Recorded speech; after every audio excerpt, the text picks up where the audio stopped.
what the Russian troops are doing?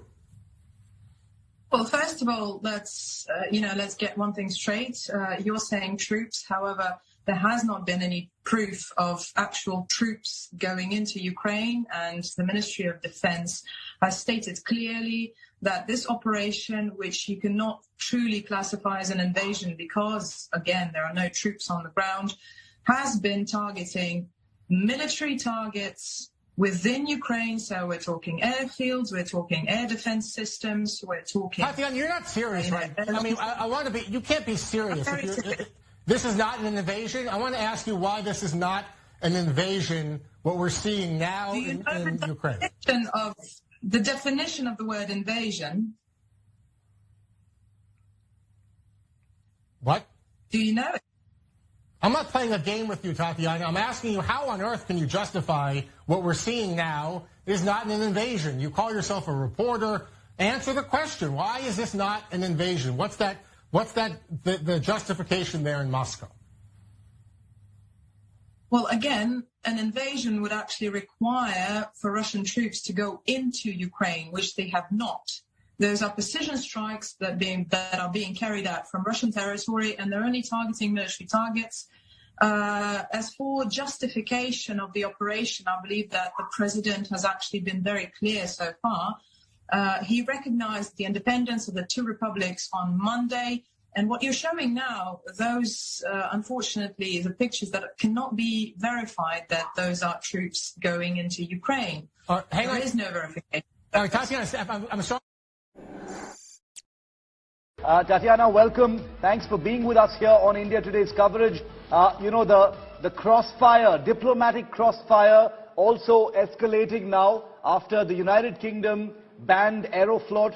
Now Russia has taken similar action against the United Kingdom. Indeed, and that has been the position from the very beginning. You know, Russia took response actions back in 2014, and it was to be expected that those similar mirror actions would have been taken this time around. Look, the Great Britain has actually behaved, you know, quite aggressively in this whole situation. Prime Minister Johnson was the first one to call for Ukraine to retaliate against Russia, whereas, you know, Moscow has maintained this whole time that this is a special operation that is only targeting military sites. They're not targeting civilians. This is not a war. This is an operation to demilitarize Ukraine in order to keep peace in the region, to stop the shelling of Donetsk and Lugansk republics, and in order to then proceed to diplomacy.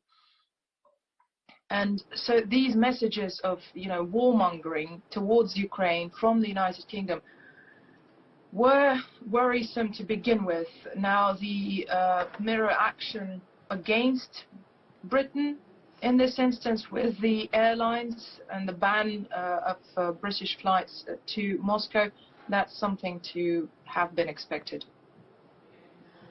Tatiana, you know, what we're also picking up here in India are some images that are coming in of protests that are broken out in Moscow as well. Are these, sporadic in nature? Are these massive protests? Because the information we're picking up is of thousands of people being taken in, protesting against the decision of Russian President Putin. It's not 1,000 people. The official numbers were 600 people yesterday, and you can imagine that for a city like Moscow with almost 20 million people, 600 is not a massive protest. We can't call this massive protests. They were sporadic. They were called in the same day. They were also not permitted because they were not coordinated with the government. However, I could not, in all honesty, say that there is a massive expression against this decision. We haven't seen any mass protest against whatsoever. And why should it be? We have been watching this war unfold for 8 years. Tatiana, the Russian claim that no civilian areas have been targeted. There are a series of videos coming in from the Ukraine Some of those, are not authenticated. Some reporters on the ground have been reporting from civilian areas, where damage appears to have been done. Is this a case of collateral damage? How is Russia looking at this? Well, so far, the Ministry of Defense has reiterated that the only areas that are being targeted are military areas, but you have to look at, margin of error. For instance, if and only if, and we're talking a completely theoretical situation, if a Ukrainian air defense system shoots down a missile and it falls onto civilian area, you couldn't really call it an effect of said, Russian actions, could you? In the meantime, we're getting pictures out of Kharkov, the city of Kharkov, that's the border, also a border region with Russia, also in eastern Ukraine, where Ukrainian forces are setting Grad missile systems in civilian areas. We have pictures, the pictures have been authenticated already by Russian media, and those pictures, if you ask me, are much more worrying than the videos, and so far we've also seen a couple of those videos actually proven to be fake as well. Yeah, there's a lot of misinformation certainly that's flying thick and fast between both sides. A couple more questions, Tatiana. One, between yesterday and today, the Ukrainian Ministry of Defense has released pictures of at least 4, Russian military personnel who've apparently been taken captive. Yesterday there were 2 soldiers. Today there were 2 paratroopers. We've got those pictures that we're going to put up on our screens as well. Has the Russian confirmed that some of these military personnel from the Russian side have been taken captive? Their pictures and videos have been released by the Ukrainian side. Unfortunately, I can't confirm you something that the Ministry of Defense has not confirmed. So we'll have to wait and see. But again, if we know anything about the Ukrainian side, is that they're prone to misinformation, and we've seen this time and time again from them. The situation in Kiev, the situation in Ukraine's capital, Kiev, it suggests, from the ground, from civilians and, the president of Ukraine, the government. Let's leave the government aside, but civilians suggest that Russian forces have surrounded Kiev. The city is under siege right now. Special operators have entered, looking to take over certain key sites. Is that what's happening? Because at one point there was a suggestion that this is not an invasion, but this appears to be a takeover of the capital city. There's also a claim that a Russian aircraft was shot down. Can you confirm or deny that based on what you're hearing from your government? Well, look, I do believe that whenever the Ministry of Defense announces, any sort of additional information, you'll hear it as soon as I will. But again, we're not talking about a takeover, we're talking about a military operation, and until any further notice from the Ministry of Russian Defense or from the announcement from Russia's president, I think that, generally, even according to journalism standards, it should be regarded as such, as an operation. I've seen those reports from Kiev that the city is surrounded. However, again, unfortunately, there is no confirmation of that information.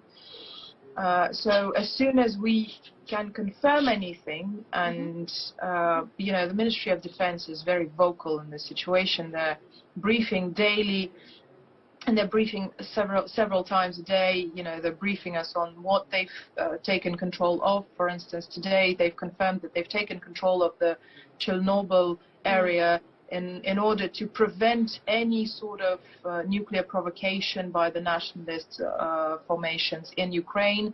It's still a danger zone that could potentially wreak havoc for many nations, basically. So they've taken control, and they're actually cooperating with the Ukrainian battalion that is guarding the atomic, what used to be the atomic station, the nuclear power plant. Tatiana, I was just going to ask you exactly about that, about the communication that's come in from the Russian government about the takeover of Chernobyl and exactly what the Russian government's intention was by doing that. I'm glad you cleared the air for us on that. Another final question I want to ask you is about what Russia's response is going to be with regards to all the economic sanctions that are coming its way from countries around the world. This is not just the West, not just the United States that we're talking about, but many European countries, the UK, Australia, they've all announced sanctions that will, one way or another, hit Russia economically. They will hit both ways. You know, if there's something that we've learned about sanctions in these years, first of all, there are always more sanctions to be imposed as a mirror response, as we just discussed, you know, just a couple of minutes earlier. And they will hit both ways. That's one thing that that our Western allies seem to be forgetting every time, because, you know, whenever you cut a tie, you don't just cut it for the person on the other side of that tie. So that is a worrisome situation. However, we'll have to, again, wait and see how it unfolds economically, because, you know, the global economy it's a structure. You can't just take one player, a big player, so to speak, out and not feel the consequences for all the other players.